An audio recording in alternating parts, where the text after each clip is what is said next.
Un año de cambios profundos. Un devocional centrado en disfrutar a Dios. Tomado del libro de Nicolás Emilio Tranchini y otros hermanos. 14 de mayo.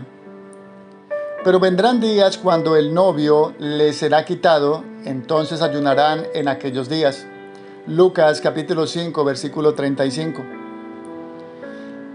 Sí, Dios en el Antiguo Testamento le ordenó al pueblo de Israel que practique el ayuno.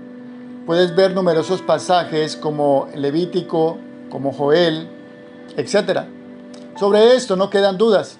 Sin embargo, ¿enseña el Nuevo Testamento que los cristianos debemos ayunar? Aunque quizás te sorprenda, hay algunos pastores que enseñan que no hace falta practicarlo.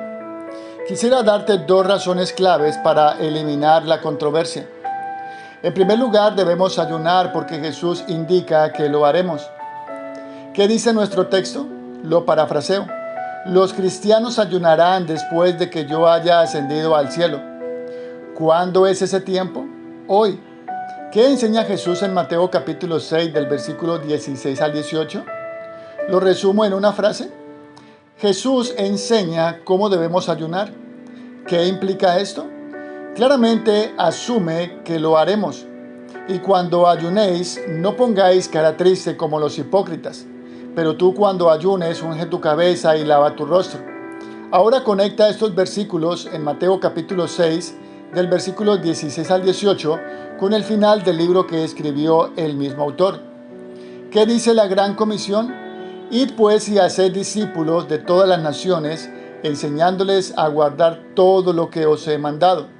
Ver por ejemplo Mateo capítulo 28, del versículo 19 al 20.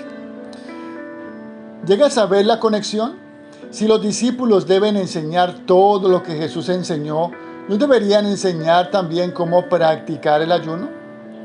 ¿Por qué dejar fuera Mateo 6 del 16 al 18 cuando Jesús enseña sobre el ayuno y sin embargo incluir Mateo capítulo 6 del 9 al 15 cuando Jesús enseña sobre la oración? Con todo respeto, qué falta de coherencia. En segundo lugar, debemos ayunar por una razón muy simple. Porque Jesús, siendo Dios mismo, lo hizo. ¿Qué me hace pensar que si Cristo mismo hizo de esta disciplina un hábito, yo no necesito seguir su ejemplo? Si Él tuvo la necesidad de practicarlo, ¿sería sabio afirmar que yo no lo necesito? ¿No acabamos de leer en la Gran Comisión que debemos practicar todo lo que Él practicó? La cuestión no es si debemos ayunar, la cuestión es si Cristo ayunó. Si pretendo que mi vida sea un reflejo de la de Jesús, ¿no debería seguir el ejemplo que Él dejó? Si Él es mi modelo, ¿no deberían mis prácticas espirituales parecerse a las suyas? Un detalle más. ¿Quién guía a Jesús a practicar su ayuno más largo y difícil? ¿Fue una idea propia el retirarse por 40 días al desierto? ¿Acaso lo leyó en el Antiguo Testamento?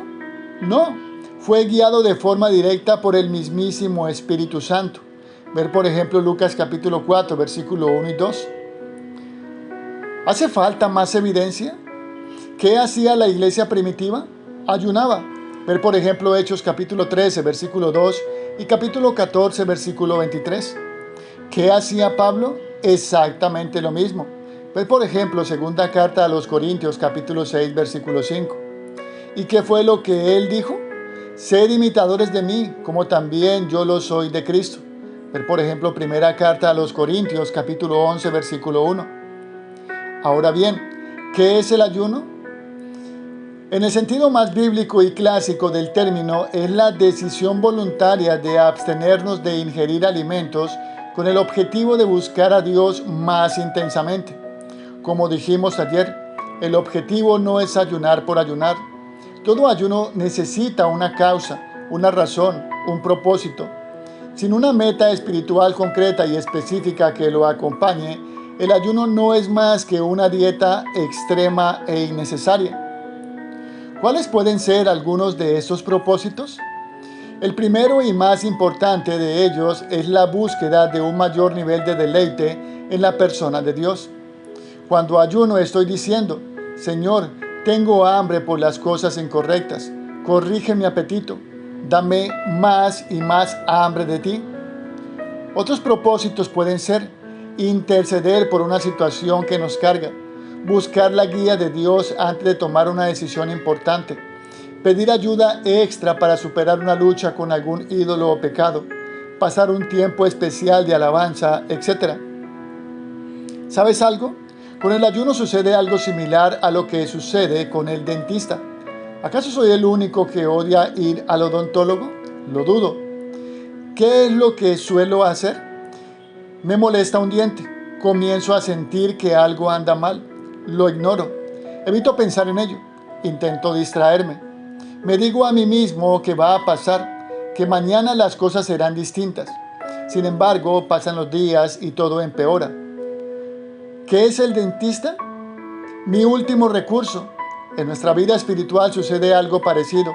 Sabemos que debemos dejar de ignorar la voz del Espíritu y que necesitamos hacer una visita que estamos postergando. Es verdad, nadie disfruta ir al dentista. Nadie disfruta dejar de comer. Sin embargo, nadie se arrepiente de la mejora que produce esta experiencia. Para orar y meditar a lo largo del día. Si Jesús es mi modelo de espiritualidad, ¿no debería practicar las mismas disciplinas espirituales que Él practicó?